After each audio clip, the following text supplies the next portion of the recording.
I just wanted to give the public and the employees kind of an update on where we're at with hiring a county engineer. As you know, on May 27th, we terminated the contract with the county engineer and placed him on administrative leave. May 28th, the county engineer position was posted. And June 3rd, the assistant engineer accepted the appointment as the interim engineer. He received out of class A at that time. Moving ahead to July 15th, we did have, well, I should say, we have interviewed in closed session 2 candidates. The DOT has provided us some great guidance on how to, what to look for in a county engineer, what requirements, some standard interview questions, just gave a lot of good background information on credentials that we need to look for. As a board, we still haven't had any discussion as far as what new direction was mentioned and what we're looking for in an engineer. We haven't talked collectively about that. I think we've got an opportunity now, we can do that. We do need an interim engineer. I need to know, I would like to know what our process is going to be for contacting a local county to enter into a 28E for an interim county engineer. I think we need to get that set up right away. The instructions we're getting from the DOT, we've got some projects that require an interim engineer with a plan to hire an engineer. I don't know if we can model our 28E off of the one that we just entered into with Harrison County. I mean, it sounds like a good starting point to me. Harrison County engineer retired or resigned. That's correct. So it was the Harrison County engineer that our Pot County engineer went up to cover for them. And their new one resigned too. Yes, that's correct. So there's no sense talking to Harrison County. We can work with Mills County, Montgomery County, Cass, Shelby. We don't have to work with a county engineer, they just have to have an Iowa engineer license. And that's part of the guidance that the DOT.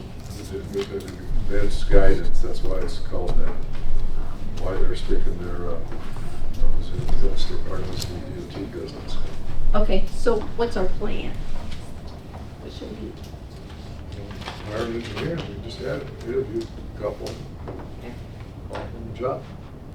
Okay.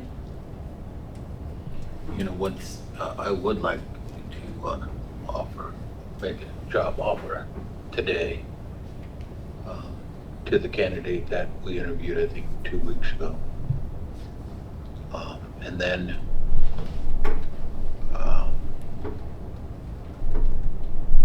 right away if accepted, it's a possibility we could use that individual as an interim.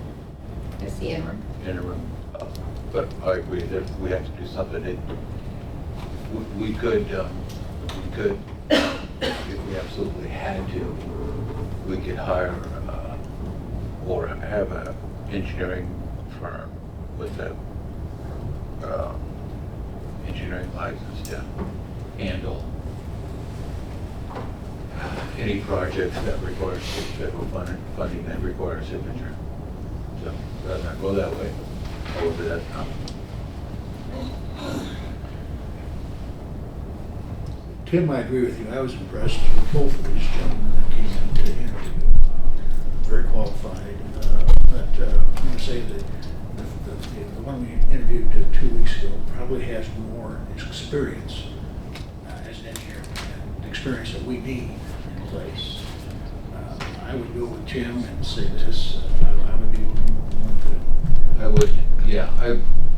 I was impressed with both as well. Yeah. I think the candidate that we interviewed first has more county experience than the other one. But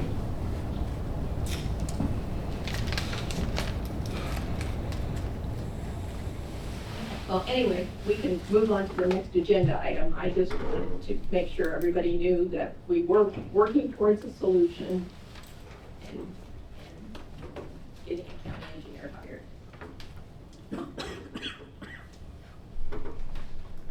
Okay, discussion and/or decision for the board to approve an offer to hire a county engineer.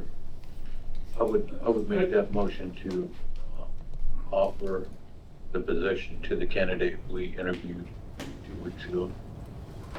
I'll say.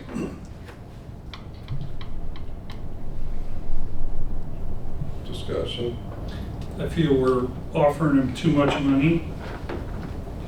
I think the gentleman that was here today had more experience and could really jump in and hit the ground running.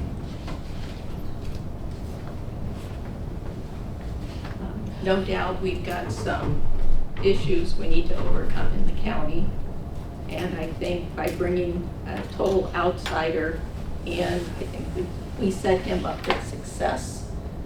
Where I think if you bring back or hire somebody who's been closer to the county in their past relationships, that they're somewhat tainted or there's relationships that have already been established.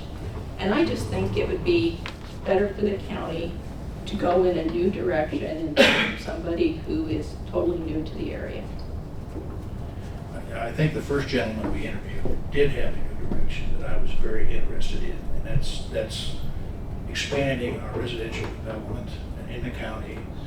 He was very articulate with the direction he was wanting to take Pottawattamie County if he could get the job. Again, I mean, both gentlemen were very impressive, and we might need a second engineer, if you know what I mean, down the road soon. And so I'm going to say we got to do already interview who.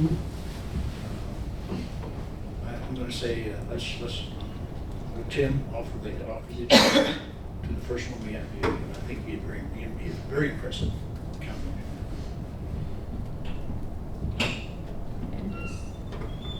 Does your motion include the salary package and the benefits? That we discussed, yes. Then I can't be in favor of that. You know, in relation to that, this board, since I've been on, definitely since you've been on, we try to pay our department heads. We're the 10th largest county in this state. We try to pay all of our department heads and elected officials in that top 10 range. And that's where that salary was put in. That's rational for that.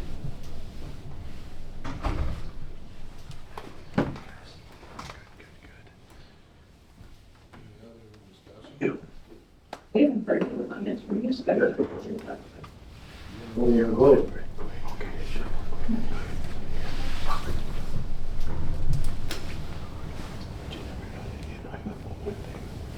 Roll call. Chairman Belt, Aye. Supervisor Miller, Nay. Supervisor Wickman, Aye. Supervisor Jorgensen, Aye. Supervisor Shea. Nay.